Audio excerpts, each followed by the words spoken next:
spider's web. We're going to be doing a painting today.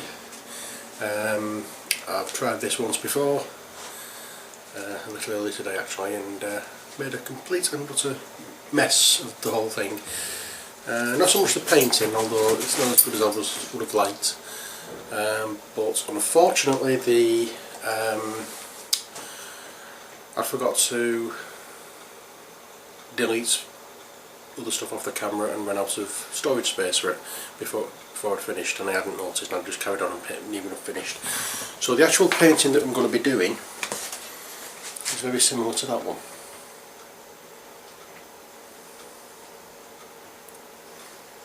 That's the one I did earlier. I'm going to see if I can do it better. With anyone to look, the the paint will go on where I want it, and it'll work well. So fingers crossed, and let's get cracking. So I shall be back once I've repositioned the camera. Okay, well, before we get cracking, I'm going to just show you what we're going to be using. Starts off with titanium white.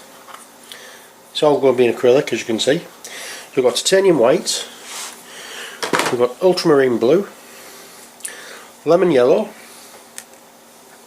sap green, raw umber, and Payne's grey. I've also got my disposable palette with 2 pots of water. This one at the back is for cleaning, this one is for mixing the paint, and I've got some flow improver in there as well. Let's get started, shall we? What I'm looking at is I'm just going to make it out roughly on here for you so we can see. What we're looking at is just a horizon line running along there. It's just a rough thing, it's not that's not going to be the finished horizon line. It's going to be not straighter than that, I would imagine. So the kind of sky we're going to have is a nice spring sky, pale blues, white. We're going to reflect that down here in the water. Then we're going to have trees in the distance there, and then a little outcropping the tree or two, one over here, and then a little bit of land here. So fingers crossed I can get this done how I wanted to do it earlier, and I do a better job of it. That's what I meant to say.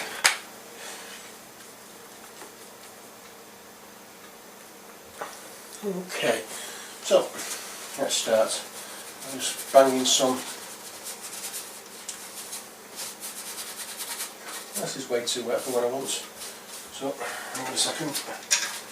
It's slipping.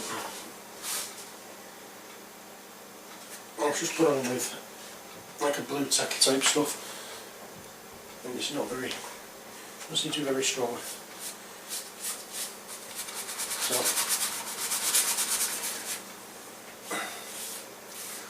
just get the sky done at the moment. I'm going to just move around this way while I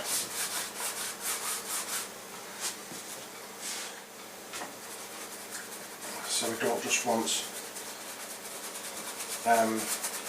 one colour in the sky, we want a range of different ones, well, a range of different shades of pale blues.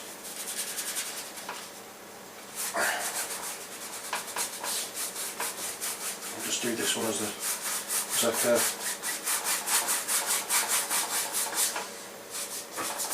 an undercoat, shall we say. So I've got the basic sky blocked in now, so let me just wash out my brush, because now we're going to be adding white to it.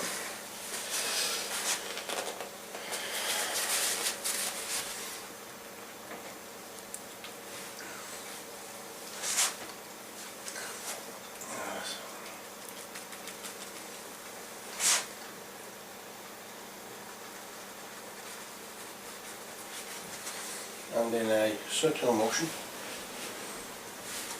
You could do crisscrosses as well. I'm better using going that way.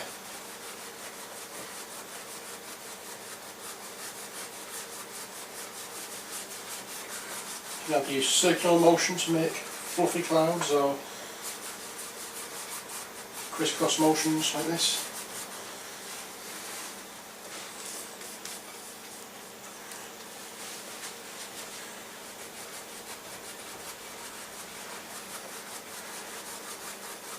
You make more of a wispy cloud effect rather than fluffy.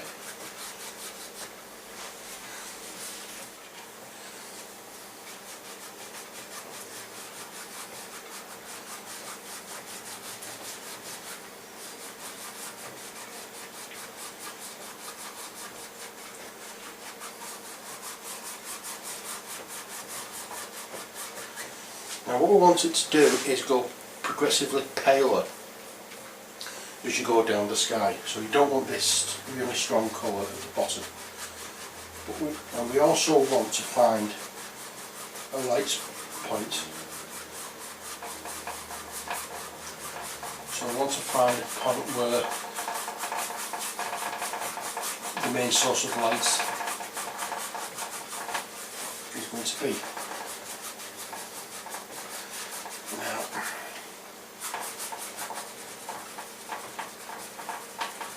I'm going to change here to a circular motion.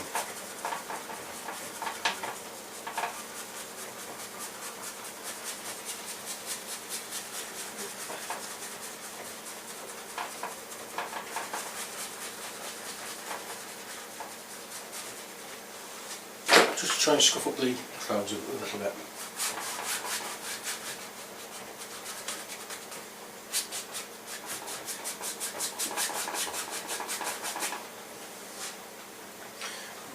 Have to try and do something about this. As I say, I've got to try and get the bottom of this paler than the top. So I'll do that just by going over with near enough pure white.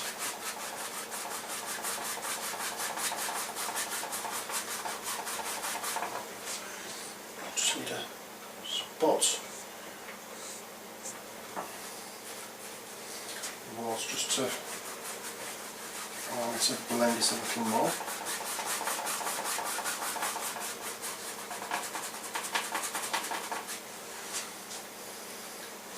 Okay, so that's not a bad sky. So what we need to do now is the water.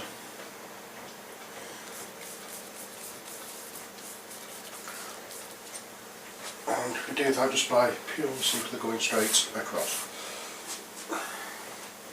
Oh, I need more blue. So as I said, we do the water by just going straight across.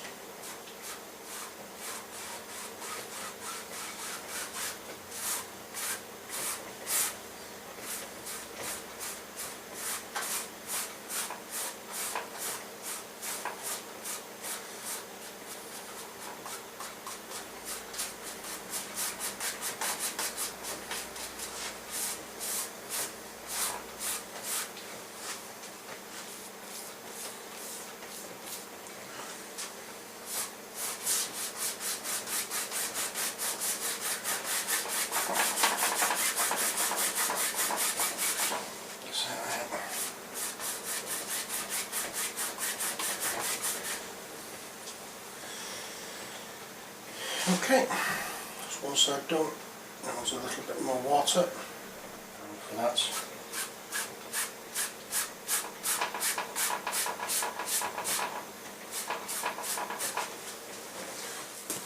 Okay, so it's going to go up. Sorry, come this way again.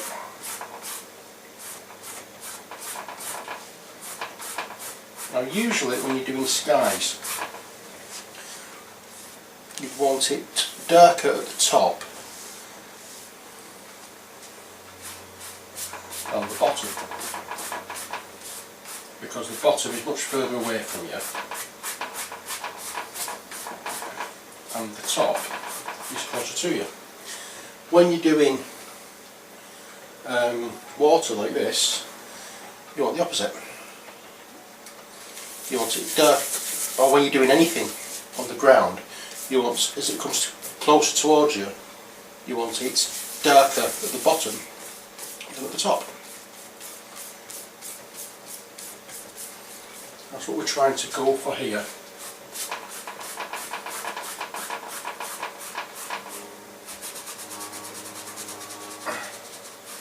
I'm also trying to hide that line I put on earlier, which we will do shortly with the first one, with the trees that we're going to put in on. And we can move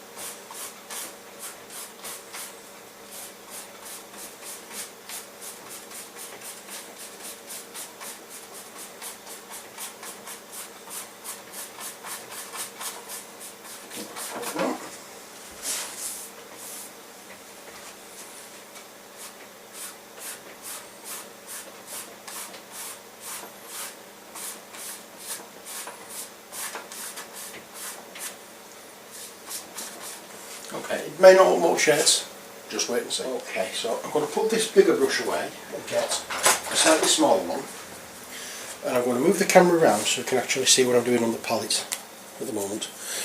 Okay, won't be a second. Okay, so now we're on the palette. What I want to show you is how I mix the background colour for the how I mix the colour for the background trees. So what we want for that one is a bit of the Payne's grey, lemon yellow, a bit of blue, a bit of the sap green, a bit of the white, a bit more blue. We just keep going until we find a colour that we like. We want it fairly pale because it's going to, as I say, it's going to be in the distance. We want things in the distance to be quite pale, but we don't want it all over the brush. We want only a small amount on the brush, and then we can stab at it like that to open the bristles, like so we get the different textures. Okay, so I'm going to go back to the painting now.